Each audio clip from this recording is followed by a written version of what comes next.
Ryan Reynolds here from Mint Mobile. With the price of just about everything going up during inflation, we thought we'd bring our prices down. So to help us, we brought in a reverse auctioneer, which is apparently a thing. Mint Mobile Unlimited Premium Wireless. How to get 30, 30, bit to get 30, bit to get 20, 20, 20, bit to get 20, 20, bit to get 15, 15, 15, 15, just $15 a month? Sold! Give it a try at mintmobile.com/switch. $45 up front for 3 months plus taxes and fees. Promo rate for new customers for limited time. Unlimited more than 40 gigabytes per month. Slows full terms at mintmobile.com.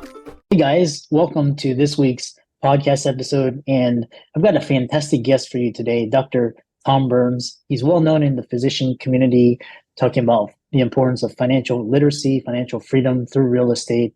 He's been on so many doctor shows promoting, and I'm really happy to have him on. And he's no stranger to the medical community, ortho surgeon. And so, Tom, welcome. Hey, thanks, Chris. Glad to be here. Really appreciate it. Yeah, I know.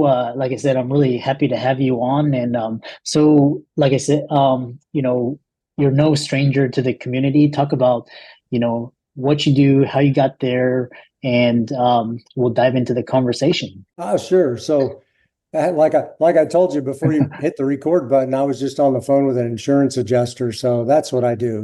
That's real estate has its fun parts. It's got its non-glamorous parts as well. So, for probably 15 years or so, was in mostly the apartment development business. Probably the last year or so, more in the apartment acquisition business. Prior to that, I built a medical center. I founded a hospital. I owned a bunch of little things, stuff like that. So, it all kind of started back when I was a resident, and I just slowly built up. And so now I'm kind of just focusing on one asset class and, trying to sift through the weeds and find that one flower every once in a while. It's tough these days, but if you find one, it's worth it.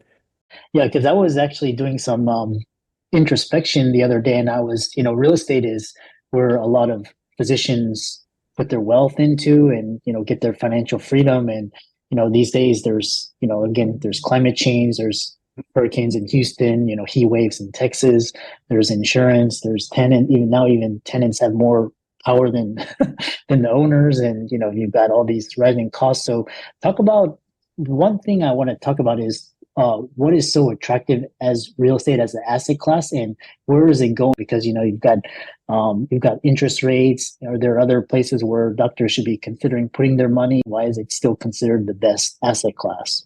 I don't know if it's the best. It's been the best for me. Going way back, the reason I got into real estate was because, it was easy for me to understand. I was a resident. I was an orthopedic resident, and so it was just math. Like I tell people, you buy something for one price, you rent it to somebody for a little bit more, and you keep the extra. So I understood real estate. It didn't move fast. I didn't have to sit in front of a computer and day trade stuff.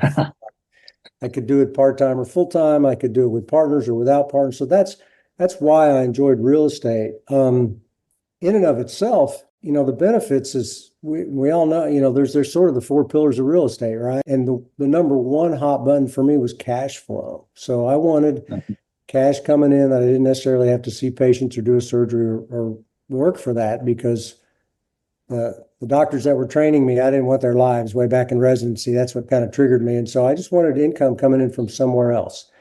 It didn't require one-to-one effort. So real estate provided that.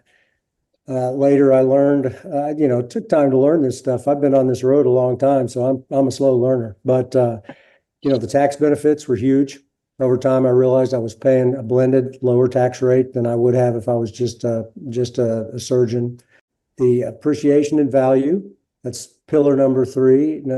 Most of the time, real estate goes up in value if you look over a long period of time. That's not necessarily happening right now, but this is just one of those times when you need to kind of step back and realize that not all things go up. And then the amortization part, when you find out that if you buy something and rent it to somebody else and cash flow it, and you have a loan on it, number one, it's using other people's money, using the bank's money. You get 100% of the benefits, so you get all the depreciation and tax benefits. But you also get the benefit of your tenant paying your loan down, and they're happy to do that. You give them a nice home to live in, whether it's an apartment or a single-family home or whatever it is, or an office building or something. They're happy to use that and pay a fair market price for it. And in doing so, they pay down your loan. So there's kind of the four benefits of real estate. It doesn't make it the best, but it works a lot for us as doctors because, we're busy. We're busy and we're good at what we do, and we make discretionary income most of the time. I know things continue to change, but it's a way to take that extra income and have it grow upon itself. So it's understandable. It doesn't move super fast. You either do it yourself or get in with the right bunch of people, and you can over time use compounding to grow a significant amount of money and really lighten your load, whether that's retiring from your job or just smiling a little more because you don't have as many bills. That's why I like real estate. That's why I like passive investing in general. And there are a lot of other asset classes besides real estate. Because we'll talk about the other asset classes and where how doctors should be positioning themselves in this really volatile environment. One thing that you touched upon is the time aspect, because a lot of doctors, they make a lot of money, but they don't have a lot of time. And so, and I've known doctors that, buy single families and then they acquire these properties and they become landlords. And that's actually taking more time where they could be, doing surgeries or seeing patients. So how do you eliminate this? You want you want all the benefits, but you don't want the hassle of the actual property. Just how can doctors position themselves to take advantage of upside, minimize the downside? I don't want to fix toilets and collect rent. Short answer, get a manager. Just get a manager. There are managers for everything. You may pay more for a single family home property manager, but they're out there. And so then it becomes pretty passive. I could tell you, I started with small properties, because I didn't know anything. I was learning, right? So I got these small properties, but I bought a lot of them. And I've got managers. So virtually every one that I own, I haven't seen since the day I walked in to inspect it to buy it. And some of those are close to 30 years now. So it can be really passive. So that's one thing. Management's key. I usually suggest to people to put a management percentage in their pro forma when they're doing the numbers to see if it's going to make sense, right? I've got a little sheet that I give people and it's got management in there. And if it works with management, you're in good shape. If you think you're a better manager than a professional manager, most of the time you're fooling yourself. You might be saving 6 to 10%. I can promise you, Tom Burns is a horrible manager compared to all the people that I've hired, even the bad ones, because they're going to do background checks. They're going to try to put in good tenants. They're going to take care of the repairs and maintenance and stuff. I basically get a report that says, hey, you bought a new toilet last month, or, I don't know anything other than cashing the check. So I suggest everybody to really build in management. It's not the end of the world to manage a property or two to see what is involved in managing. Then you'll be a better manager of your managers. So that's not a bad thing. I would do it maybe to learn, but I'd try to keep it passive. And then, so if you're not out there buying single family homes or small condos like I bought, or, small apartment complexes, you can always go into syndications, which are truly passive. And that can be in the real estate world or in other things. So you can keep it pretty passive and keep doing what you do to make that extra money. Ryan Reynolds here from Mint Mobile. With the price of just about everything going up during inflation, we thought we'd bring our prices down. So to help us, we brought in a reverse auctioneer, which is apparently a thing. Mint Mobile Unlimited Premium Wireless. How to get 30, 30, bit to get 30, bit to get 20, 20, 20, bit to get 20, 20, bit to get 15, 15, 15, 15, just $15 a month? Sold! Give it a try at mintmobile.com/switch. $45 up front for 3 months plus taxes and fees. Promo rate for new customers for limited time. Unlimited more than 40 gigabytes per month. Slows full terms at mintmobile.com. Yeah. I mentioned all of those, especially syndications, that kind of really passive. That's kind of just, pulling your funds together and getting the upside of a apartment or commercial, which brings me to my next question is, traditionally it's been residential real estate. And I know with after COVID, commercial real estate's thinking of, we've got work from home. So what sectors should physicians be looking at? Like, I know residential has always been like kind of bread and butter, but I've heard like industrial, I've heard self-storage. What kind of sectors should physicians be looking at in this climate? Sure. Well, I'd never tell anybody where to look. I'd tell them, figure out what you know best or what you understand, you know, or if your partners and friends and your network is into something, it's get into something you understand and you like. I will sound a little like a homer, but there's a reason I'm still in multifamily. It was close to 20 years ago. It was about just before the GFC. One partner of mine and I, we kind of thought apartments might have a nice run, and we were pretty on point with that. Still wish we'd have bought more or built more, but so that was a great time. I mean, it was a wonderful time from 2011 or so to just a couple of years ago. So now we've got an oversupply, but we've still got lots of demand. We are still nationally underbuilt, as everybody's heard those statistics. I'm sure it's roughly 4 million, 4.3 million, whatever. Depends on where you see the numbers, but we are underbuilt. People can't afford homes. All these dynamics are going to change, but right now, young people can't afford homes. They want something, that they're going to have to find something to rent. So Yeah. I would never say where should people to go, but where should people go? We believe right now, my firm, we figure if we pick up an apartment complex now and it can break even or make cash flow, that within the next 24 months, 12 to 24 months, the supply glut's going to come down. The demand is still going to be there, and there's going to be pressure on rents. So we think that now is the time to buy when people are a bit fearful. It's still really, really hard to find one that makes sense. So that's in the apartment world. Built to rent is really hot. The institutions love built to rent, which means they're picking them up. So if you can build a nice community, it'll sell for a nice multiple. And the young people that can't afford to buy a house are maybe paying a little extra premium to go into a built to rent community so they can have a little yard, maybe not have a common wall with somebody else. So that's really becoming a big sector, at least in Texas. I mean, I know it's across the country, but it's really strong in Texas. And a lot of my friends and cohorts are building big build-to-rent communities. Office, nobody wants to talk about, and I'm not smart enough to, it's great. If you can buy an office building and you have tenants for it, you can get it for dimes on the dollar. You just have to have a good business plan. And I've got a guy in one of the groups that I work in, we meet every month. Pretty experienced guy, and he is buying office buildings like crazy because he's got the connections. He used to be a broker. He's been doing this for 20 years, so he can fill his building. So, he's buying a building for 60, 70, 80% discounts. So that's going to be a home run for him because he's got deep enough pockets and he's got the tenants.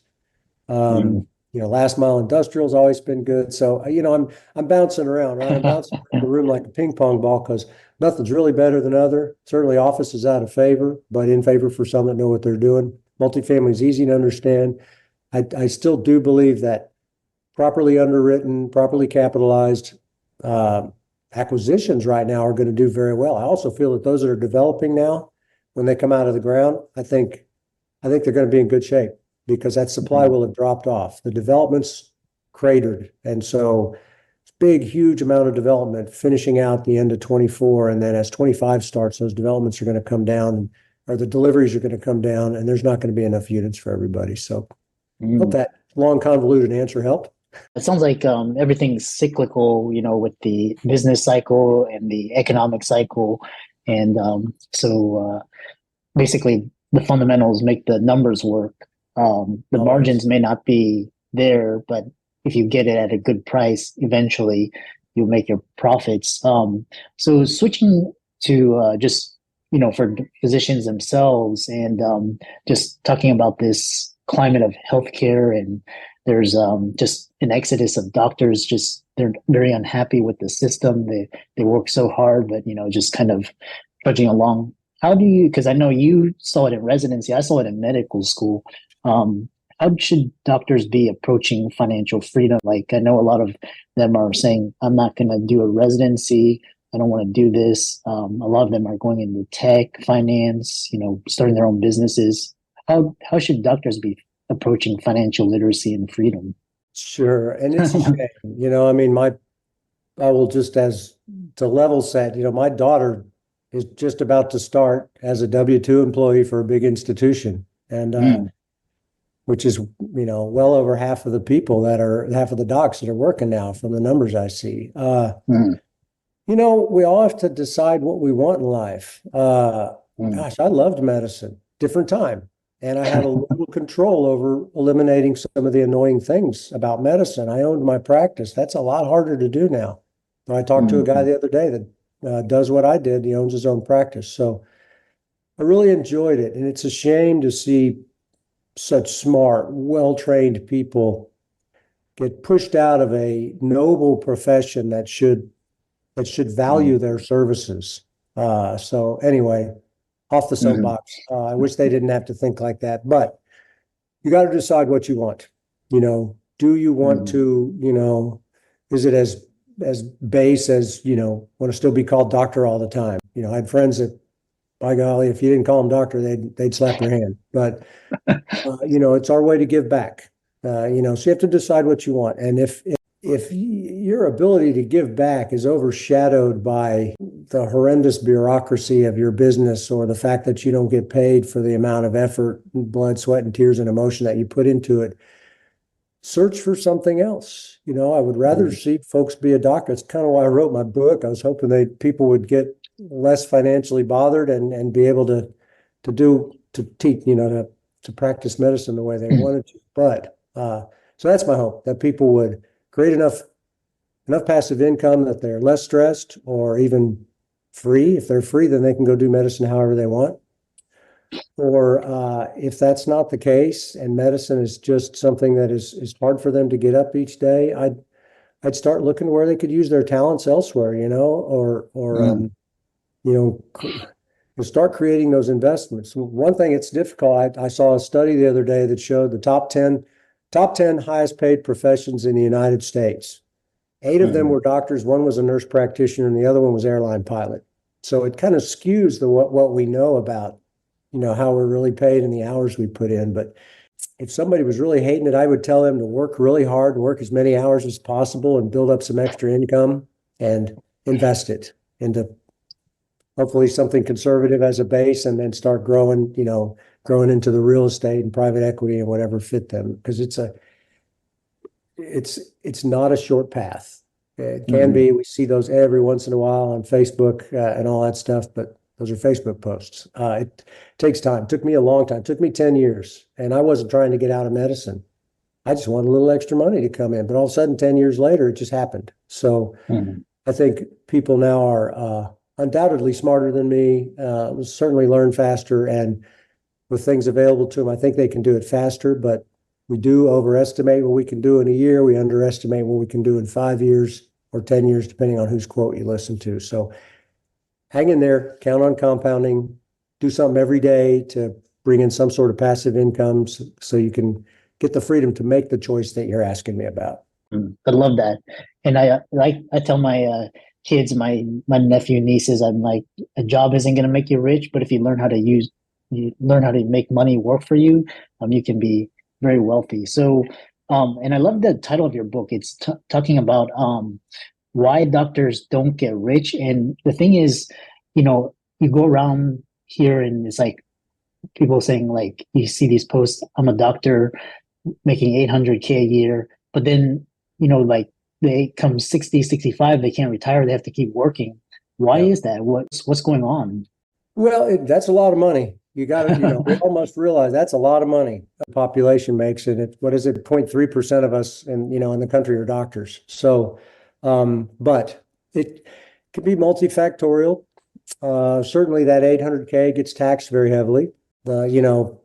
Maybe 500,000 or 600,000 that you make in real estate would be taxed much less, and might leave you an equivalent amount of money, or it might be taxed not at all, depending on how you do your depreciation. So that's one thing. It gets taxed heavily. We're all human. I still ended up buying a big house when I was young. It was pretty inexpensive back then, especially relative to now, but it can be some consuming. It's easy to say, hard to do, but if you could come out of residency making doctor money, but living like a resident or somewhere in between, you'd do wonders for your midterm and long-term future, because you'd have more extra money to use to invest. there's children, there's college savings, that goes up by 1,000,000% a year. And so it's very expensive to save for that. So I don't really have the answer. Believe it or not, I had a partner in one of my doctor offices who made just about that much money and didn't have any retirement fund. So, so it can happen. Yeah. Wow. And I think, and then I think the rest is, it can be education, some people might not even have the benefit of knowing that a podcast like this is available. They might not know that, hey, I don't just have to give my money to a money manager. I can do some other things. I used to be somewhat against money managers. I'm a lot less now because that's another bucket to have. But that was a long non-answer. I sounded like a politician. No, it's because it's very important. It's basically spend less than you make and invest in. So you have to have a savings and investment plan, and the more you put in and the earlier you put in, the more it can grow and compound, like you said. So I really, like I said, you're a very well-respected influencer in the community. How can people check you out, check out your book, reach out to you? I know you have a syndication as well, and just learn more how to get financially free, financial literacy. Sure. The book's on Amazon, just under Why Doctors Don't Get Rich. Probably the easiest way is through the website. And I put out a weekly newsletter. It's free, and it's got real estate tips, investing tips, and personal development stuff, whatever comes to my mind that week. And it's at richdoctor.com/newsletter. That's the easiest way. If somebody wants to contact me specifically, just email me at hello@richdoctor.com. I get all those emails, and I always like talking to folks. Yeah, I love that. And so for all the audience, let's thank Dr. Tom Burns for coming on and sharing his amazing story and his experience. And like I said, he's a pillar in the financial community. And check out his book. It's on Amazon, and give his socials a like and follow. And thanks so much for coming on. Oh, yeah, I'm on LinkedIn now. So, yeah, I'm now on social media. I'm such a dinosaur. I love that. Well, excellent. The LinkedIn will be in the show notes as well. And thanks so much. Thanks, man.